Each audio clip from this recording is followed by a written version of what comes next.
We've just heard the Honorable Finance Minister's speech laying out the budget. There is not much confidence that the government has given to the citizens of India. We all know that the economy of the country is not doing well. It is spiraling out of control. Foreign investors are they pulling out the money. Now, I heard the speech very intently, hoping that there will be something offered to the middle class. Middle class offers the backbone, they're the backbone of the economy. So there's not much that is being given for the middle class. If you see in the education sector, there is not much for the education sector. In my own state of Goa, I have seen there are so many hundreds and thousands of teachers. They are wanting that their jobs should be regularized. They should be given permanent job. It is not being done. Para teachers in Goa, just before coming, they met me. They have been working for 15, 16, 17 years. They are not being regularized.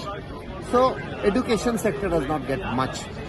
Now, you come to the employment sector. There's unemployment on the increase in India. So, what have you offered? What is the confidence that you are giving to the youth of the country? If you see in my own state of Goa, there is a job scam. Why the job scam? Because there are no jobs. And if you want job, you have to pay money to the elected representatives of the government. So, I think so the unemployed youth of the country are also let down. You come to the health sector. What has she offered to the health sector?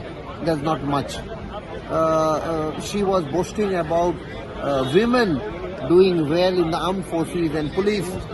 I can tell you in my own state recently, just a few days back, less than a week, a very distinguished police officer, Mrs. Sunita Sawant, who was just been conferred award, has been transferred because she wanted to do her duty impartially, asking for a data on some nefarious activities of fundamentalist organization.